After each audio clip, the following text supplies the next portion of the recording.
Welcome back to another lecture on solid mechanics. Today we will be deriving the Euler's load for a column which is having both ends fixed. Okay, so first you should notice this diagram. So this is the dotted line here basically represents the column. Okay, and the column is having fixed end at top as well as at the bottom. Now this column is subjected to axially compressive load, vertically acting compressive load, right? And because there are fixed ends at both the ends of this column, there will be an additional moment acting, okay? Because what do we know? We know that whenever there is a fixed support, let me just show you, whenever we have a beam that is attached to a fixed support, like this,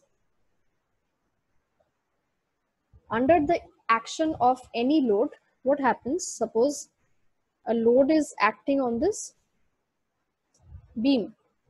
How will the beam deform? The beam is going to undergo a deformation, something like this. Okay. Now, at this end, that is at the end at which the fixed support is there, the beam is not going to undergo any deflection or any rotation. So, at this end, the delta, which is known as deflection, is 0, as well as rotation, which is represented by theta, is also becoming equal to 0. So because of this circumstances, what is happening at the fixed end, we will have a reaction. We are going to have a vertical reaction, okay? A vertical reaction, a horizontal reaction, and we are going to have another moment, right? So a fixed support is having an additional moment. Now, likewise, for this column also, the fixed end will be subjected to an additional moment because of the nature of this boundary or nature of this support, right? So what are we having? We are having an axial load, okay, a vertically acting axial load, and we are having an additional moment.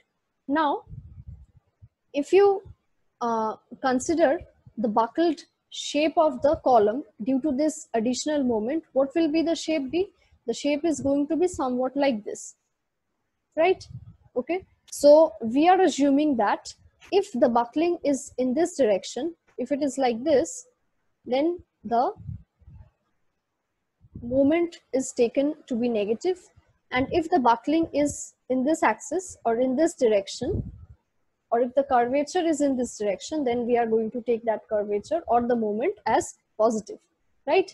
So this moment hence is taken as negative, and the moment due to P, due to this load P, is taken as negative because this moment P is producing a deflection in the column in this direction, right? So Y is the deflection that is taking place in a direction perpendicular to the application of the load, and the moment due to P is how much? The moment due to P is Py. Okay, so we have the resultant moment as m naught. Okay, this is m naught, and minus P into Y. P is the vertical load into the perpendicular deflection that is caused by this load, right? So this is my resultant moment. Okay. Next thing that we are going to do is find out the put the value of this moment in the deflection equation. So this is our deflection equation. Ei d2y dx square is equal to m. So this equation has basically been derived from the bending stress formula for beams, right? So d2y dx square is nothing but inverse of the radius of curvature of a beam which is subjected to bending. Okay. Now what are we going to do? We are going to put this value of m, put this value of moment in the place of m, right? So here it is, Ei d2y dx square is equal to m naught by Py. Okay, now if you rearrange this equation and if you divide all the terms in this equation by Ei, you're going to get what? d2y dx square plus P by Ei into y is equal to m naught by Ei. Very simple. Now what are we going to do? We are going to find the general solution for this differential equation. So this is basically a differential equation, and the general solution for the differential equation is given as y is equal to a cos x root over of p by ei plus b sin x root over of p by ei plus m naught by p. Clear? So if you look for the general equation of such differential equations, there are multiple videos in YouTube. It is the solution is also there in different maths book, right? So you can find it easily. Okay. Next, what are we going to do? See, in this solution, there are several constants. We have a as a constant, we have b as a constant. And what is our main objective? Our main objective is to find the value of p. Okay, what is p? P is the Euler's load or the buckling load. Okay, our main objective is to calculate p. So what we have to do, we have to apply certain boundary conditions for this in this equation, and we have to eliminate all these constants. Okay, we have to find a simpler equation which will represent the buckling load. Fine. So next step is to choose the appropriate end conditions or boundary conditions. So first, see, we have chosen a boundary condition x equal to 0 is y is equal to 0. So what does it mean? It means that at this end a, okay, this end is represented as a, at this end a, see, we are measuring x in the vertical direction and we are measuring y as the horizontal deflection in the horizontal direction, right?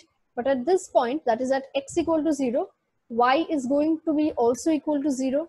Very simple. So that is what we have taken here. At x equal to 0, we are taking y is equal to 0. And again, if you traverse this entire length of this column, then at this point, how much is x? X is equal to the entire length of the column, that is L. That is at x equal to L. What do we have? Y is again equal to 0. So that is our next boundary condition. At x equal to L, y is equal to 0. And the third boundary condition is that at x equal to 0, d dx of y is also equal to 0. Okay, at this point, obviously y is 0, d dx of y is also going to be equal to 0. Okay, so we are going to implement these three boundary conditions in this equation. So what we are doing, we are putting the first boundary condition in this equation, right? We are putting the value of y as 0, we are putting value of x as 0, and again here x is equal to 0. And what we are getting 0 is equal to a cos 0 plus b sin 0 plus m naught by p, right? Sin 0 is 0, so this entire term is going to get cancelled. And a cos 0, we know cos 0 is equal to 1. So what we have a plus m naught by p is equal to 0. Let me write it down. A plus m naught by p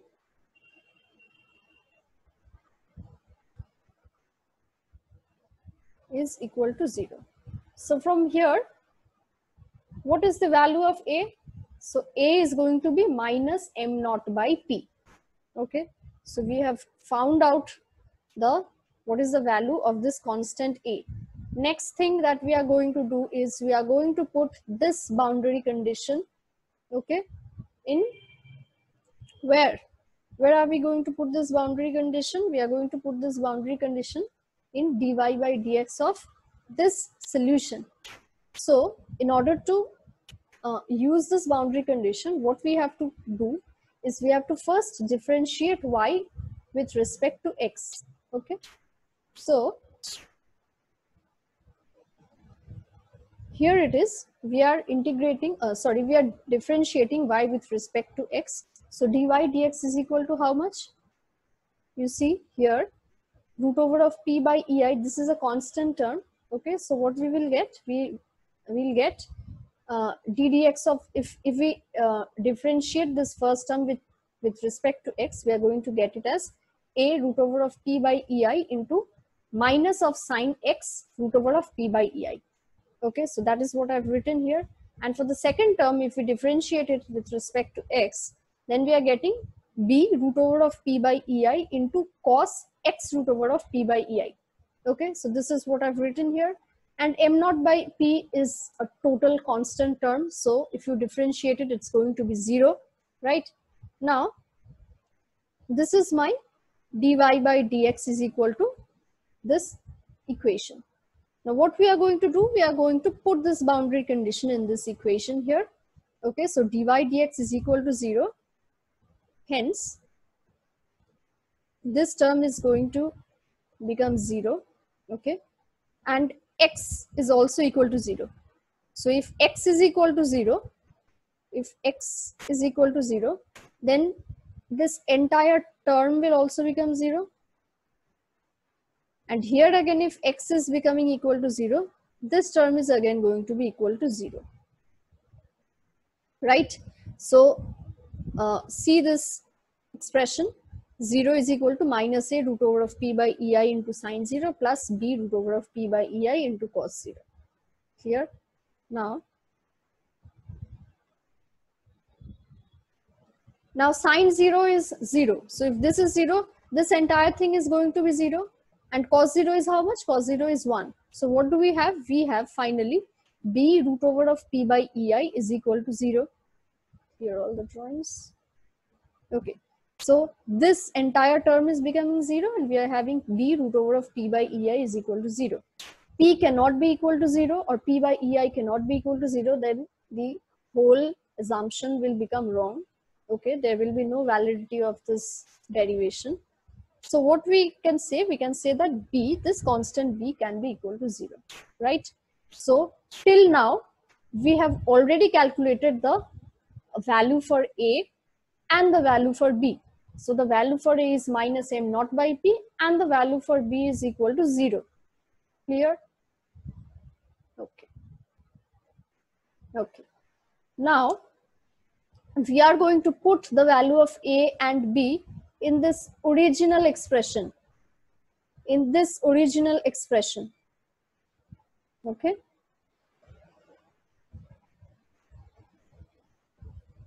So if you put the value of a and b in that original equation, then we are going to get y is equal to minus m naught by p.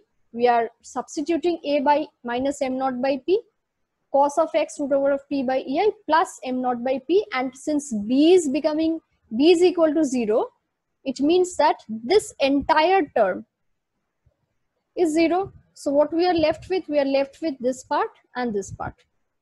Fine. Now, so this is the equation that, okay, this is a more rather simpler equation of the one we had got originally. Now what we are going to do, this is still in the complicated form, so we are going to put the third boundary condition in this equation, right? So we are going to put x equal to L and y is equal to 0.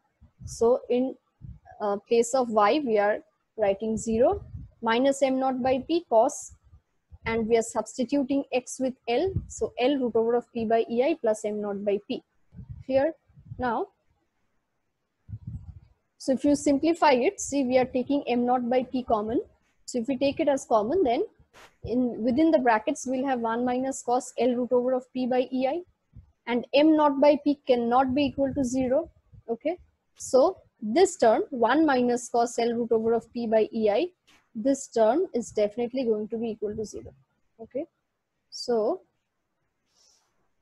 if you simplify it, what are we getting? Cos L root over of p by ei is equal to 1.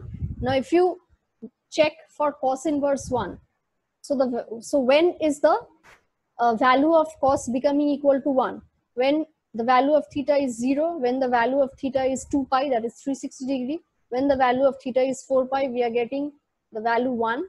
Okay, so cos 0 equal to 1, or cos 2 pi equal to 1, cos 4 pi equal to 1, and similarly for other n pi terms also we will be getting it as 1. So what we are doing, so from here we can say that L into root over of p by ei is equal to 2 pi.